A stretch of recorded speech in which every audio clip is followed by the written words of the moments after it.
vais vous parler, j'ai presque fini, je vais vous parler de la forme du cheveu, puis après je vais vous parler de la pigmentation du cheveu. Alors, la forme du cheveu, aujourd'hui, la classification, c'est pas simplement frisé, raide, ondulé, machin truc. Non, il y a 8 groupes qui ont été publiés en fonction du rayon de courbure, le nombre d'ondulations, etc. Donc c'est un travail qui a été réalisé par L'Oréal. Et donc il y a le groupe de 1 à 8 qui caractérise tous les cheveux du monde au niveau de sa frisure.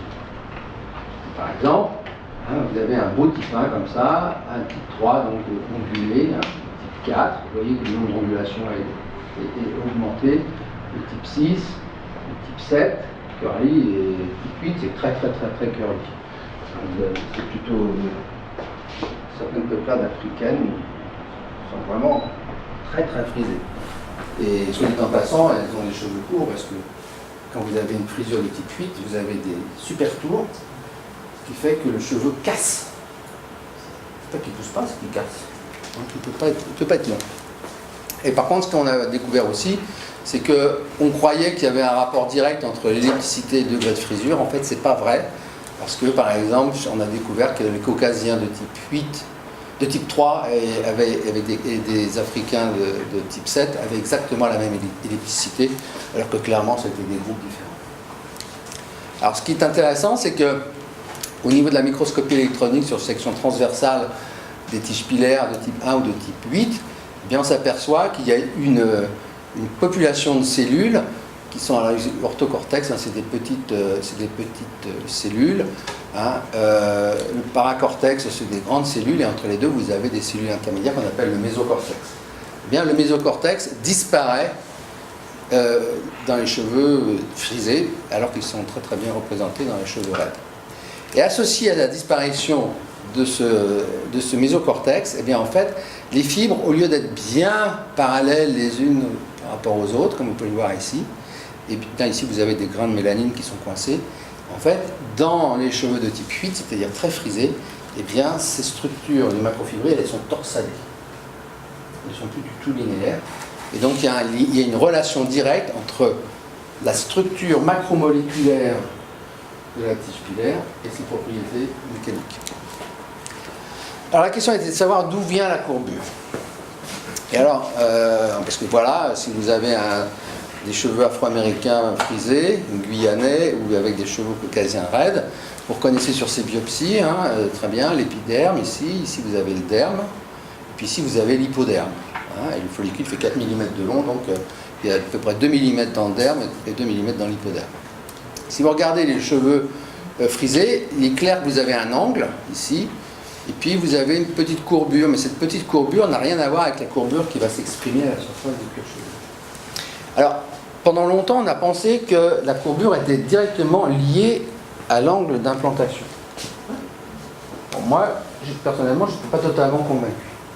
Mais comme on savait nous disséquer les follicules pileux pour les mettre en culture, on s'est dit, si on supprime l'environnement et l'effet mécanique, est-ce que la courbure va être maintenue ou non? Or, en fait, si vous prenez un follicule frisé, mettez en culture, et bien, il fait un cheveu frisé. Vous prenez un cheveu raide, follicule raide, il fait un cheveu raide. En fait, la courbure est maintenue en absence d'environnement dermique. Et en fait, ce qu'on a découvert, là je vais vous la faire courte, on a découvert que tous les programmes de différenciation du follicule ont perdu leur symétrie axiale. Parce qu'un cheveu, un follicule, c'est une structure qui a une symétrie axiale. Tout est concentrique, etc. Et dans un cheveu frisé, cette symétrie axiale est perdue. En fait, elle est remplacée. Dans un premier temps, j'ai dit que c'était asymétrie. En fait, maintenant, je révise un petit peu mon point de vue. Sur une certaine distance, c'est un passage de symétrie axiale à asymétrie plane. Et ce qui autorise une symétrie plane, ça autorise une courbure, mais qui est symétrique par rapport au plan. On dit que c'est l'emblème de Nike. De Nike? Oui. Pour les cheveux frisés. Ah bon? Oui, je ne savais pas. Jamais entendu. Ah non, je ne savais pas. Ah ben, je vais retenir ça. Et en fait, ce qu'on a découvert, c'est que si vous regardez les cellules de la matrice, eh ben, elles se multiplient de façon plus active du côté convexe que du côté concave. Si vous regardez le point de différenciation de la gaine interne, il démarre beaucoup plus tôt du côté concave que du côté convexe. La gaine externe, c'est pareil, il y a l'épaississement du côté concave par rapport au côté convexe. En fait, il y a un déséquilibre. Il y a cette fameuse perte de symétrie axiale, qui est très très nette ici, qui est encore plus nette au niveau d'expression de la laminine 5. Parce que je ne vous ai pas dit tout à l'heure, mais la laminine 5, elle est absente au niveau du bulbe. En fait, parce qu'à cet endroit-là, vous avez des cellules qui prolifèrent de façon extrêmement active. Et vous voyez ce cheveu frisé, elle est absente sur cette distance-là du côté concave, mais du côté convexe. Elle est absente sur une beaucoup plus grande distance, ce qui correspond au fait que les cellules se multiplient de façon plus active du côté convexe que du côté concave. Donc là, c'est ce que je vous ai dit. Alors, la fermeture de la cuticule de la tige pilaire, elle aussi est asymétrique, elle se forme sous la forme d'un fer à cheval, là, comme ça, alors que d'habitude, c'est un beau cylindre, un beau cercle qui s'intensifie. Par contre, l'ensemble des kératines de la tige pilaire ne perdent pas leur symétrie par rapport au grand axe de la papille dermique. Sauf une, qui est la kératine 38 ou HA8, qui n'était exprimée que du côté concave de la tige pilaire. Alors ça c'est intéressant parce que c'est quelque chose qui est retrouvé dans tous les poils frisés. Dans le mouton mérinos, la K38, elle est que de ce côté-là. Chez le chimpanzé, il y a des poils frisés, pareil, et bien la K38 elle est exprimée que de ce côté-là. Ça c'est vraiment une caractéristique du cheveu frisé. Alors, on n'a pas encore fait le lien entre l'expression asymétrique de cette kératine et les changements de propriété. Mais, voilà comment moi j'interprète les choses. On pense finalement que, à cause de cette dissymétrie, cette perte de symétrie, eh bien, il y a des tensions internes qui se développent dans la tige pilaire.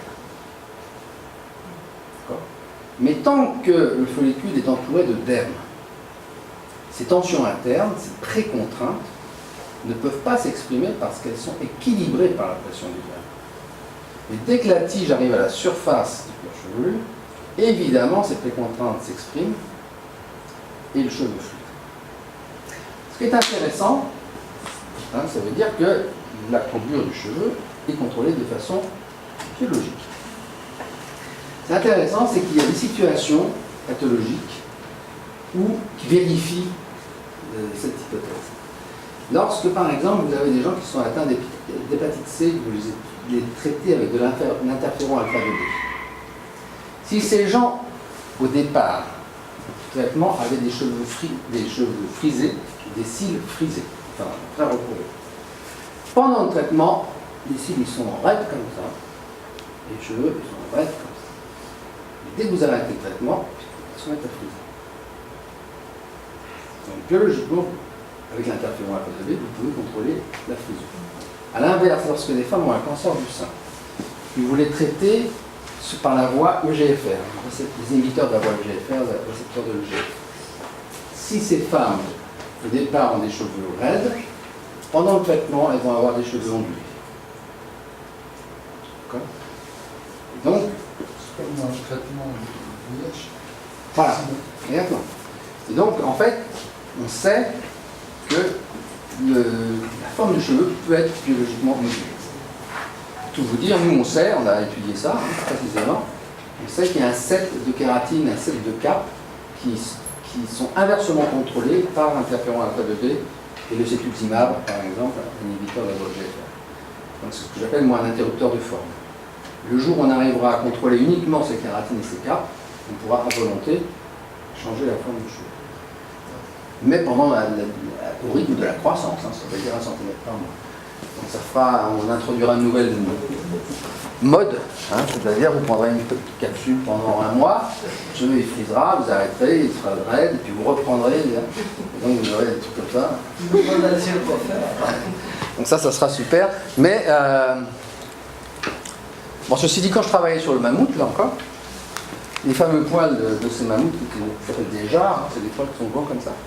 Quand on posait sur la paillasse, on voyait que tous les 12 cm, à peu près, il y avait une bande claire. Donc il était marron, une bande claire, marron.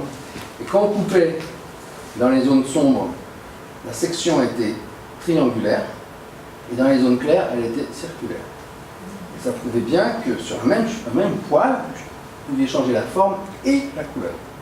C'était probablement lié à son régime alimentaire, parce que le pauvre mammouth, il n'avait pas de l'herbe tous les jours. Donc, c'était des mammouths laineux. Il avait de la laine pour se protéger du froid. Donc déjà, le mammouth, à Jarkov, il nous avait dit qu'on pouvait contrôler biologiquement la forme et la couleur du cheveu.